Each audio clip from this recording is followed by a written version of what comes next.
Follow the money. That's what I always say. You always follow the money. Yeah. This is Follow the Money with Mitch Moss and Pauly Howard on VSiN. Good to have you on board. We are live downtown Las Vegas from the Circa Resort and Casino. Mitch Moss, Pauly Howard here on a Friday. Paul Skeens has been a big talking point here on this show for sure now for several weeks, and there are people holding monstrous tickets on him to win the National League Cy Young as high as, what have we seen, 200-1 on multiple tickets? Mm-hmm. So this is going to be a really fun conversation. Luke Pergande joins the program now. He is one of the founders and creators of the website and the app called PropSwap, and he is on the Progressive Guest Line. Luke, it's good to catch up with you today. How are you? Hey, guys. I'm well. How are you? Doing well. Before we get into Skeens, we have a new audience all the time. Been a while since we've talked to you. Can you explain what people can find at PropSwap and exactly what it is that you guys do? Yeah. So it's a secondary market. You make a bet, decide you no longer want it. You post it with us, and we go find you a buyer for it. So those bets can be sold for a profit. They can be sold for a loss. They can be sold for face. Whatever you choose, you decide to set the sale price, and then it's our job to go find you a buyer. If we are successful in finding you a buyer, we charge a 13% fee, 3% on the buy side, and then 10% on the sell side. So if you sell a bet for $100, the buyer effectively pays $103, and you walk with $90 for your sports bet. No listing fee, no expirations. We only charge a fee if it sells. And we have July is usually a soft month in sports betting, but my goodness, has the last 3 weeks with the Euros and Paul Skeens just kind of coming out and killing it over the last 30 days. We've sold a ton of both of those. How much more money will I make selling a ticket on PropSwap as opposed to hitting the cash out button? Yeah, so it varies book to book. It varies sport to sport. On average, 60%, I would say, is a fair number. I've seen 300% premiums on PropSwap relative to cash out. We kind of use the car analogy. Look, it's Friday. You want to get your car sold. Go over to CarMax. You'll have a price by noon. But if you have until Monday and you can wait to sell your car on eBay Autos or Craigslist or Facebook Marketplace, 99% of the time you're going to get more for your car on that secondary market by selling it to a person. That's the service that we provide. You're selling your bet to a person. That person is just trying to make a bet on Paul Skeens or on England to win the Euros. And obviously they're going to pay more than a business would for your sports bet. Yeah, well said. I like the analogy. Okay, so and I've used your website and app many, many times over the years. How popular has Paul Skeens been this month, and what's the biggest ticket that you've seen so far? Yeah, extremely popular. I would say our sales, like I said, July typically a soft month. I mean, we're going to blow the doors off of we did blow the doors off our prior July record. And August is probably going to do the same. So, I mean, record sales in both of these 2 months, and it's basically attributed to Paul Skeens. Now, I did mention England to win the Euros, and we got a story about that, but sticking on Paul Skeens, record sales. So I'd say the biggest one we just sold 2 days ago, this is a baseball record, $400 bet at 200-1. He sold it for $18,500 on Wednesday. So that's a record sale for baseball. We've sold many football tickets well into six figures, and we almost sold an England bet for $400,000. Great job. I mean, $400 into 18 grand. And the buyer who got plus 335, that's the best price in the world on Skeens right now. I mean, there's some books, you guys have it up. The books are at plus 150 on him to win the Cy Young. So the buyer got a really good price. Did this start earlier with Rookie of the Year stuff on Skeens? Obviously, if you have that ticket, he could get hurt and it's still going to win. But did it start early where people said, I'm going to take shots here with Rookie of the Year, and they were selling those tickets early? Definitely. I mean, that is, to your point, it seems like we blinked and he was a lock to win that. Yeah. So that, most of those tickets are a winner. Now, another kind of use case of PropSwap is the books aren't going to pay that out until, minus 3,500 and win Rookie of the Year. Mm-hmm. Now, with PropSwap, though, you're getting paid in August, and that bet's not going to pay until October. So, right. If you want to make some, NFL futures or college football futures coming up before the season starts, you need that cash. we can provide that. And, he's minus 3,500 in the book. If you post it at minus 3,100, and you could even post at minus 4,000, this thing is basically a lock. We'll find you a buyer for it. So there have been people selling their Skeens to win Rookie of the Year bet just because you get paid a couple months early and you can go reinvest in football stuff. Yeah, Luke, I was doing the math with a buddy of mine the other day who likes to use your website quite a bit as well. Actually, it's long. If you think about it here, and I haven't seen the updated or if they announced like a change this year to their awards announcements, but last year it was basically the middle of November. So we're talking August, September, October, and then that's 3.5 months left. I think it's a huge mistake by Major League Baseball. And to your point, your ticket, if you want to sell it for minus 4,000, I don't have a problem with that. If you want to get that off your book, get it off your hands right now. Totally. I mean, you're leaving so few dollars on the table, like time value of money. If you can get your cash 3 months early, and again, like if it was June or July, maybe not a huge deal, but the odds are about to start shifting. Week 1 of the NFL, same thing with college football. Big LSU USC game. Obviously, Packers and everyone plays the first week, of course. So, odds are going to shift as soon as that happens. We'll call it overreaction Monday. That Monday after week 1 of the NFL, like everyone thinks these teams are who we just saw in one game, and the odds are going to shift dramatically. So if you want to jump in, you need that cash early. We're a good solution for it. I was on the website. I saw one ticket. How much action are you seeing, and how many tickets are you selling with sale, Cy Young? Yeah, I mean that's a two-pony race essentially. The NL Cy Young. Cease is kind of making a push. Dylan Cease of the Padres, former White Sox pitcher. He's kind of making a push to be the third, and then Zach Wheeler is still in the hunt a little bit. Still at plus 280. But yeah, it's a two-pony race. Now people will say if you have a Skeens ticket, why don't you just hedge on sale? That's true. Problem, like I mentioned earlier, that Skeens ticket at $400 at 200 to 1, it would pay $80,000. So to hedge that thing, let's say you want to profit 30,000 on sale, you need 20,000, and that's people kind of forget. I think a lot of people on Twitter and just in the sports betting community, which is fair. Before props stop, your answer was just hedge it. It's not always feasible. Like you don't have 20,000 sitting around in August to make a hedge bet on Chris Sale. So your best option is sell your Skeens ticket with us. And by the way, how many books are going to take like that much money at this point on an award? Yep. You're going to try to spread it out at probably as many books as possible. And by the way, I got news for you. Maybe a guy like Dylan Cease comes out of nowhere and steals the award. I don't think hedging right now is a good idea at all. Exactly. Right. And then what do you do with Wheeler? Exactly. Yeah. I think the hedging and also people forget, guess what? When you make a sports bet, the books have a vig in there too. So when you're making a hedge bet on Sale or on Cease, you're still getting charged a vig. So it's, you're getting charged a vig regardless of where you're going. Nothing's free in this world. You mentioned it earlier. Walk us through the frustration, I guess, and what it was like with the bettor who needed England to win the Euros for almost $1 million on one ticket on a futures parlay, and you just couldn't agree on a price. And you mentioned the 400,000 earlier. Walk us through that and what that was like for you. Yeah. So $17,000 parlay. He bet on Scottie Scheffler to win the Masters. He bet on the Boston Celtics to win the NBA Finals, both pretty chalky, and just needed England to win the Euros a couple weeks ago on that Sunday. And he came to us before the Netherlands game. I don't know if you guys remember that. The Netherlands struck first. Right. And that I'm sure he was pretty nervous going into that game. We found him a bid of around 175,000 before that game. Declined it. Like I said, Netherlands strikes first. England does win that game in the semis. They advanced to the championship versus Spain. Spain was around a minus 150 favorite. So, and if anyone watched the tournament, like to me, Spain was obviously the better team. So going into the championship, cash out was around 380,000, and the buyer on PropSwap offered him 400,000.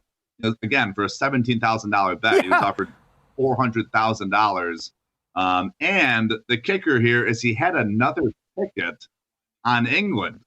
So to me, like, if you only have one ticket, sometimes I understand people not wanting to get off that sweat. You've been riding this bet for so long. You want to see it through. I understand that. In this situation, he had 2 bets and to walk away with 0. That's a tough one to process. So he declined the 400,000. Obviously England loses to Spain and he walks with 0. It was a heartbreaker. So both bets, they were identical. They were each for 17,000. Yeah. The other one paid. This one paid like 990,000. The other one paid like 1.1 million. Isn't that specifically like the reason why you make 2 bets is to eventually, hopefully, get in the spot and then sell one of those on a spot like PropSwap? Totally. We have a slogan called "Go for 2." It basically means, coming up in the NFL season, I kind of like the Colts this year. Colts are 60-1. Instead of betting $100 on Indy, bet 2 $50 tickets. So you have some optionality. Colts, Richardson kills it. Say they get out to a 4-1 start. You can flip one of those tickets and then hold on for some upside if they can make some noise in the AFC. All right. The website's propswap.com. You can get the PropSwap app today. I've used it several times. Like I said, once you get used to it, it's super easy. The interface, the navigation, it's a thing of beauty. I couldn't believe it. You guys hit it out of the park with so this, easy. Luke. I appreciate that, guys. Yeah, thanks for the time today. We appreciate that. Thanks for having me on. There you go. Great answer on Skeens, too. Oh, yeah. Because I sold a ticket on Freak MVP. That was when the NBA used to wait forever to announce the winners. Oh, that's right. Yep. There's an 18-1 angle today going in Major League Baseball. I'll give you the details coming up next.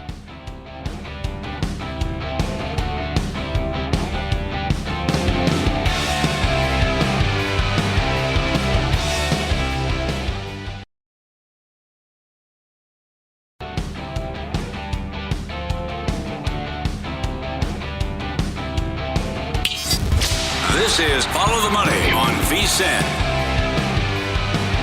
Total team effort. Phenomenal job by everyone with the guide. 214 pages.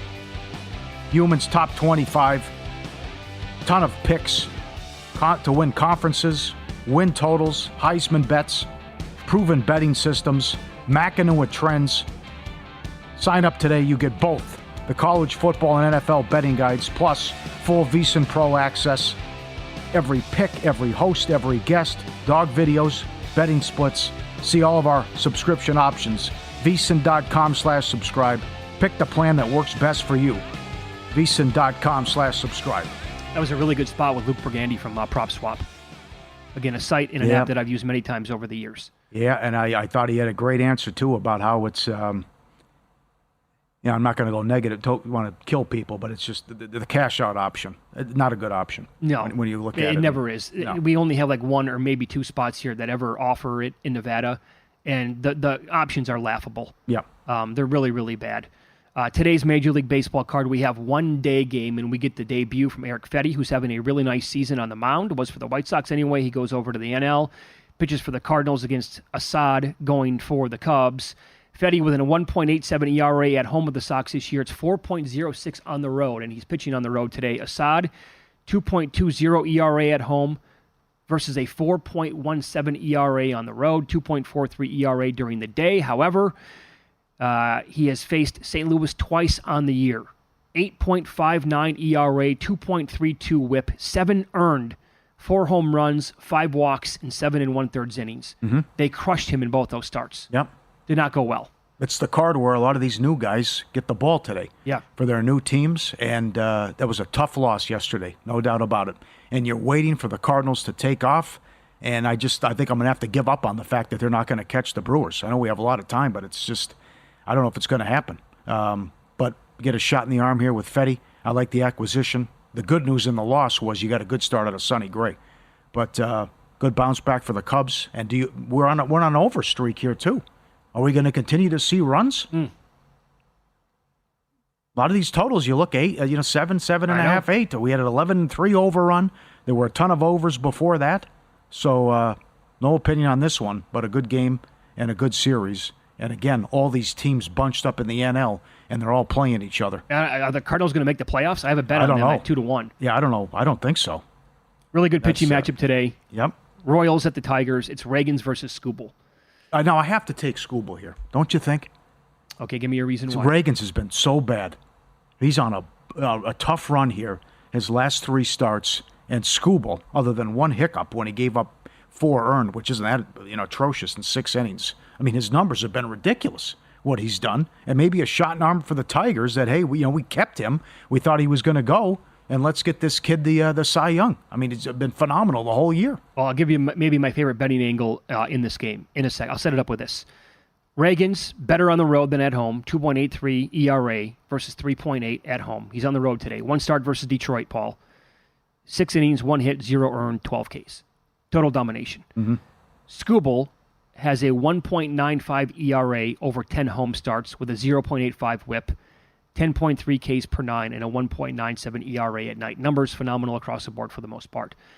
On the year versus left-handed pitchers, both teams are below average to kind of bad, but the Tigers are top 10 in WRC plus, weighted on base, ISO, OPS, and slugging since July 1st. So they've done well against lefties over the last month. Here's a problem for Skubal. He's faced them twice this year, the Royals. Both times his K prop was 6.5. Both times he had 6 Ks. The Kansas City Royals, when they face a left-handed pitcher on the season, that starting left-handed pitcher is 18-1 to the under his K prop. Knockout. They are tied with the Padres for the best K rate against left-handed pitchers in all of Major League Baseball. Phenomenal. That's great. His K prop is 6.5. Again, today you can get even money or like plus 102 on the under. They do not strike out very often against left-handed pitching.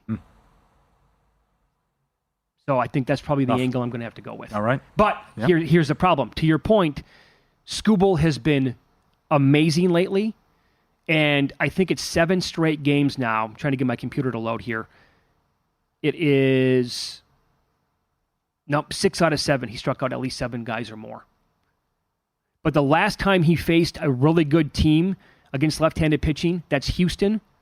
That was back on June 14th. 4 earned runs, 2 strikeouts. So teams that are really solid against lefties, he has not done well against them. Yeah. Horrible job by Rodgers yesterday. Ugh. I don't know why the Orioles really wanted him, but he was terrible in the loss. Kikuchi goes for the Astros. You have Fetty going. Montas goes for the Brewers. Maybe these guys just get too jacked up trying to make the first impression. And it gets, but Rodgers was pitching well after a bad start to the year, but he was batting practice yesterday. Maybe that's an angle here. But some good pitching matchups and good series as well. And Kikuchi's $1.55. And the Diamondbacks and Pirates.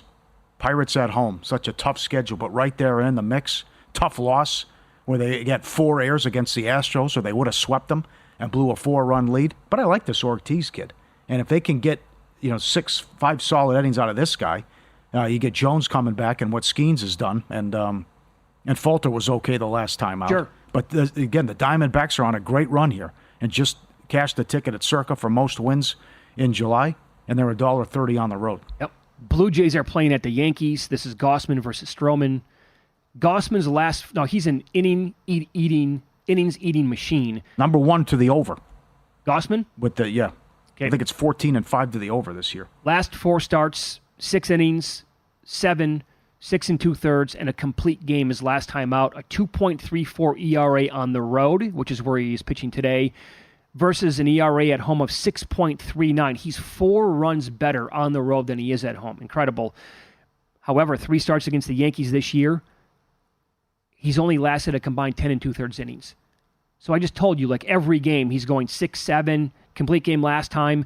In 3 starts against the Yankees, 10 2/3, 15 hits, 13 earned runs, 3 home runs, 10 walks, a 10.97 ERA, and a 2.34 whip. They have destroyed this guy on the season. Stroman, at home, 4.47 ERA. He's actually had 3 starts against Toronto, been pretty good, but this Yankees team has been a machine now since they picked up Jazz Chisholm. And I know Gausman's solid, but boy, oh boy, they have killed him this year. So the angle here might be Yankees team total over first 3, maybe first 5 game. It's been all week I've been making the case for a bunch of runs, and I hate that. But it's been a good week to score runs.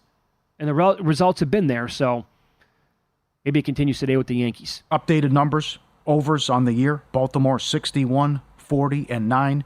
Yankees 61, 45, and 4. Unders, Atlanta 63, 40, and 5. Houston 60, 44, and 4. Kansas City 61, 46, and 3. Worst ROI, you are down 45 units on the White Sox. Oh. The Twins are $3 today. Toronto, second worst ROI, 13 and change. Then Miami, Texas, and Atlanta. Fifth worst ROI, you're down 10 units betting the Braves. Flexing down 15 units. The White Sox are 2-19 when he starts. Andy Fletcher, 18-3 to the over when he's behind home plate. Bruce Dreckman, 17-3. You can keep an eye on that. The two late games. What if I told you in April that the Dodgers would be playing the A's and they were only $1.40? No kidding. Right? And the Phillies, small dogs in Seattle. Okay, got the pep talk and kind of the let's cowboy up here with Harper. Fight through it. Now, 3-10 last 13 for the Phillies. The Mariners are $1.15 in a good series. Well, here's the thing, too. Phillips for the Phillies today, coming off of, he's been brilliant so far in 4 starts. 25 innings, 1.8 ERA.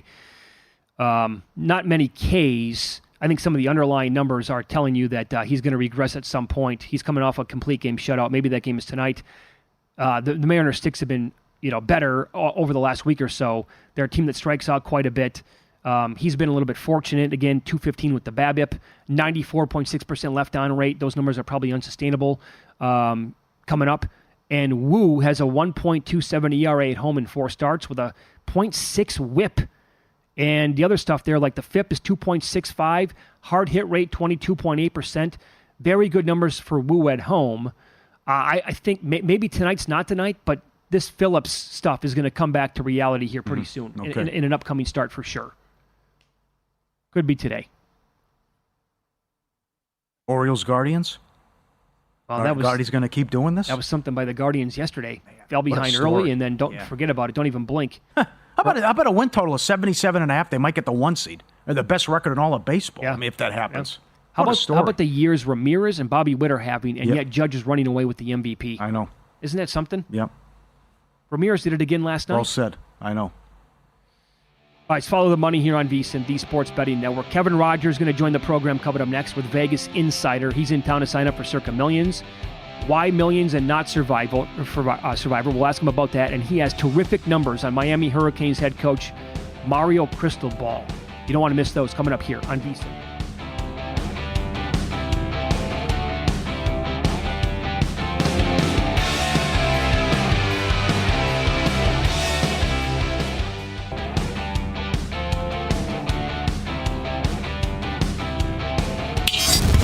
This is Follow the Money on VSiN.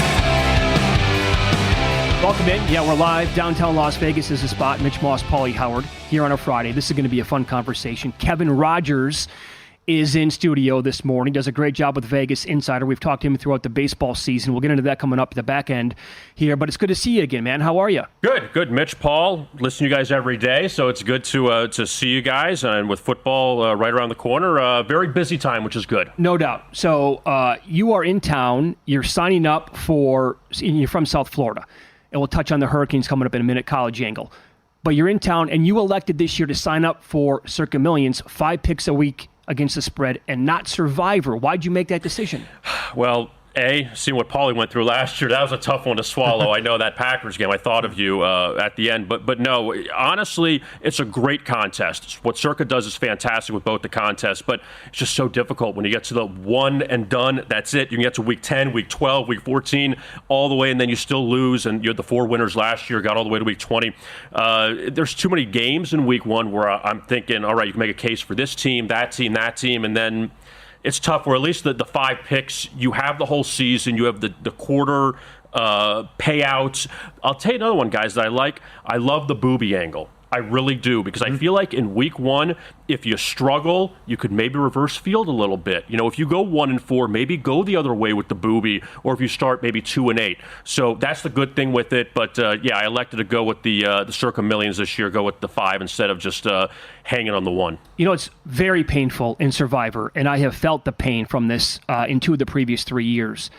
And that is when you have a team like in week 2 on one of your entries, and they blow a 14-point lead late in the fourth quarter. Happened twice back-to-back years. And then you're out on that entry, or multiple entries, which happen to be both years. That's a tough pill to swallow, man, because not only are you flushing thousands of dollars down the toilet at that point, you have to wait another full year to get involved in it. Absolutely. And, you look at some of the games and you say to yourself, what's worse, losing 42-7 or losing on a final drive or something like that, where you say, you got that close. And, obviously, if you have a lot more money, you say, okay, if I have 4 or 5 entries, I could do this angle, this angle, this angle. For those that only can afford one, you really got to say, okay, week 1, what am I going to do? Like, for instance, this year, obviously Cincinnati's number 1 on the pecking order. Buffalo is right behind them. New Orleans, another team that could be there. And you say, okay, if I went this angle, but then went another way, and you lose, you really kick yourself. You say, okay, I take Cincinnati. Everyone's saying Cincinnati. New England pulls off an upset. All of a sudden now you're out. So it's a great contest, but also so much strategizing you have to do. I like the 2 teams in your backyard and polarizing teams. Number 1, the Dolphins, and I'm a big McDaniel guy, to go to the playoffs back-to-back years and what he did turning around Tua, how bad he was under Flores, and they wanted to get rid of him, and we're talking to Watson. They lost a lot defensively. No more Fangio. What are your thoughts on the Dolphins if they can win that division and how good that offense can be? Paul, I think that the offense won't really be a question mark as long as Tyreek Hill and Jalen Waddle are healthy. And Tua, there's so many discussions in South Florida since the day he's been drafted, because you were in that draft where Tua would have been the number 1 pick. He got hurt his final year at Alabama. Burrow moved up. Burrow went to the Bengals. Obviously, we see he went to the Super Bowl eventually with them. And then the discussion was Tua or Herbert. Which one do you take? Mm-hmm. And honestly, Tua was the right move at the time, because Herbert didn't have a great senior year at Oregon. He went through all these different coaches. Tua's an Alabama guy where, the Alabama quarterbacks maybe weren't very successful in the NFL compared to, some of the other schools. But Tua was the guy. He's put up great numbers. The issue with the Dolphins now, can you beat the good teams? You could beat the bad teams, that's clear. But also, you lost to a team you should have beat in Tennessee late in the season, and that cost you the division, because that Buffalo game, Week 18, would have meant nothing. So instead of going to Kansas City in the cold, in the very cold, you would have played Buffalo in the wild card. Not saying you would have won that game, but they had no shot of winning that game in Kansas City. Absolutely not in the freezing cold. Tua was not going to do anything there. But they have proven they could beat the bad teams. Now it's just about beating the good teams. And if they could do that, they got a shot. Obviously, the Jets, we'll see if Aaron Rodgers is healthy. New England will not be a factor. Buffalo's still going to be good. So, look, the Dolphins get Jacksonville out of the gate, then Buffalo Week 2 at home, that Thursday night game. So very important start for them. You haven't pegged as a playoff team? I got to believe they get in again. McDaniel has them there. I mean, health, you can say it's about every team. You got to be healthy. Of course, we get that. That's fine. But Tua still put up great numbers last year. Paul mentioned the defense, a couple of guys that they lost, and those are big question marks. But the Jets won't be 2 easy wins this year. That's one thing you got to put out there. The Patriots, I really wonder about them because, is Drake May going to be good? He's got to be better than Mac Jones, you got to imagine. But at the same time, too, New England's a big wild card in that division because you don't know what they could do now in the post-Belichick era. But, again, the Jets won't be 2 easy wins. They struggle with Buffalo. So I got to believe they sneak in, but also you got to mix in wins against good teams. Follow the money here on VSiN, the Sports Betting Network. Our guest, Kevin Rodgers, does a great job with Vegas Insider. Let's go a little college here. Again, your neck of the woods. I finally bought in to the Hurricanes, play them at plus 450 to win the ACC. It's a combination of both, right? Just overall, I think they have the best talent in the league. And also, I'm not really buying Florida State. I'm not really buying Clemson and the rest of it at the top of that league. Am I making a mistake? You follow this program closely. No, Mitch, you're not making a mistake because the ACC is not Clemson's conference anymore. Yeah. Now it's a little more wide open. We know what happened with Florida State last year, and losing Travis now and having Ungalali in there, who was in his 3rd program in 3 years. You kind of wonder. He was the guy that was supposed to be the next one in line at Clemson, and it didn't work out behind Watson and Lawrence. He was the next guy, and it didn't work out. He goes to Oregon State, they're okay, and he comes to Florida State. But as far as Miami goes, the big X factor is the guy that's right there on the sidelines, Mario Cristobal, and I know you guys are huge fans of his. That you've seen how well he's done. Look at these numbers: 3-9 against the spread as a favorite against FBS teams at home since he's joined Miami. 5 outright losses, of course, the Georgia Tech debacle last year. 2-6 in the ACC at home, and the 2 wins: overtime against Virginia is an 18-point favorite, 2 overtime win against Clemson. 2 wins. both past regulations. They've not beaten an ACC team at home under Cristobal in regulation. And they will be favored probably in their first 6 games this year. They'll be favored at Florida. We know Florida's not very good. Florida A&M, Ball State at USF, and then after that, Virginia Tech on a Friday night and their rivalry game against Cal when they go out west to face them for the first time in the new new ACC with the Pac-12 disintegrating. But yeah, I mean, you have Cam Ward now. You have a good quarterback. He was really good at Washington State, and hopefully he can now be that quarterback that can solidify this offense. They'll be favored in 10 games, but what does that mean? Like you just said. It's like he's going to blow a game here, or they're going to blow a game as a big favorite. Yeah, and they also, Paul, they avoid Clemson, which is very good. Yeah. They get Florida State at home, but you wonder, those other games, Duke, Wake Forest, which one of those home games are you going to lose? Louisville's going to be a tough game on the road. They've just found ways to lose some of these games. And then you can always go back to the what-if angle. What if they ran the ball against Georgia Tech? They're 5-0. You know, the season just fell apart in that one game. And again, to be fair, just talk about that for a moment. Georgia Tech still had 2 big plays they had to make offensively. So it wasn't like the game was lost necessarily on that fumble. It didn't help. But you're 5-0. You're looking good. But also 2 years ago, they lost at home to Middle Tennessee as a 20-something point favorite. So Cristobal's got to get all those things turned around. Man, that goes all the way back to his Oregon days. Can't figure it out yet. You're also a big baseball guy here. Did anything happen at the deadline that you really, really liked? Obviously, the Padres helped themselves out. Flaherty going to the Dodgers. He's going back home. You know, that was a big move for them just because, you had mentioned, how Kershaw is just done. And it's too bad. And it's just at the end of the line. Things happen. You've been around. I know. But, Flaherty going to the Dodgers is obviously a big help for them. And we'll see if he could be, if he can get you a good start in the playoffs, depending on what happens there, because we know LA will be there. But, I really don't think that there were any teams that are on the outside looking in that were benefited. It's more the teams that were good already that just helped themselves out. Paul questioned, how many of these guys are actually going to make a difference in an October game? I think that's fair. It's tough. It's got to be a pitcher. It really does, because as far as hitters go, I don't know who's the guy who's going to get a big hit somewhere. As far as, in a divisional playoff game or in a first round game. And you say, I got the deadline. So, this guy made the big difference with the one big hit. But it's got to be that pitcher. And, again, I know you guys talked about this last year. You wonder those teams that are, as far as the 100-win teams, what are they going to do? Who is going to finally make that step up and not lose in that divisional series? Yeah. Okay, we'll close on this. We have a minute left. You have tracked every imaginable angle with first fives and with K-props this year. Every pitcher, every team, you name it, you've done it. Has it helped you on a day-to-day basis? It has. It's opened my eyes a bit, but also I feel like every time you get an 0-10 trend, you fade them, and then the team ends up winning. But I'll throw out two games. Toronto plays the Yankees. Blue Jays in the first 5 series openers, last 17, they're 1-15-1. Oh, okay. I'll give you that. In Cincinnati, their last 20 series openers in the first 5, they played the Giants 15-4-1. So they played well. Blue Jays have not, but then again, that's the story of the Blue Jays season. And trends, you said this earlier, trends are your friends. Until they're not. Until they're not. Great job. You can follow Kevin on X. He is at VI Rodgers, man. Awesome job. Thanks for swinging by today, and good luck in the contest this year. Thank you, guys. Appreciate it. It's Follow the Money here on VSiN, the Sports Betting Network. All right, you got it. Thank you.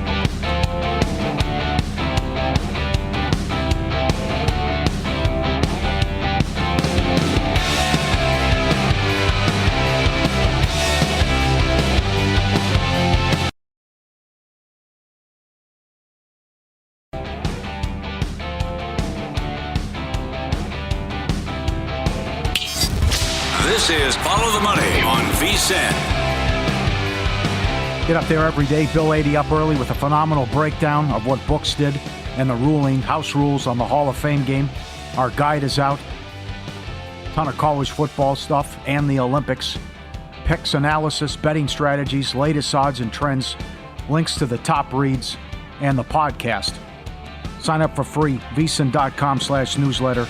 Delivered straight to your inbox. Free.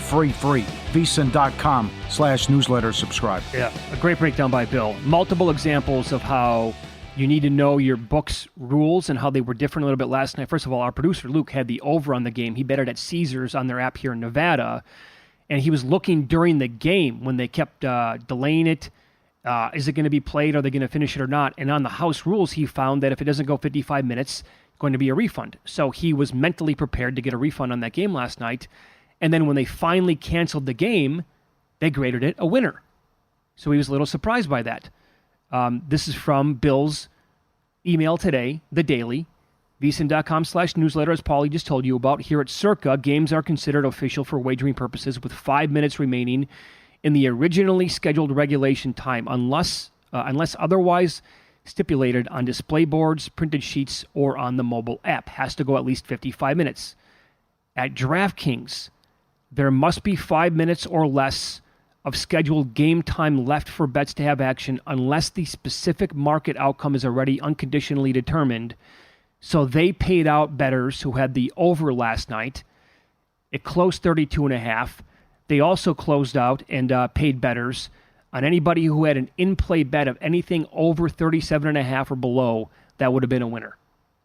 And I said this to begin the show today. I've always wondered about that since I first got out to Las Vegas many years ago, why sportsbooks would not pay out on a winner in any sport if that number is already there. Yeah. Any time left in the game. Remember the COVID year? The Warriors went under their win total by had no chance. Flew under. Wasn't even close. It was immediately. And it was a vicious beat.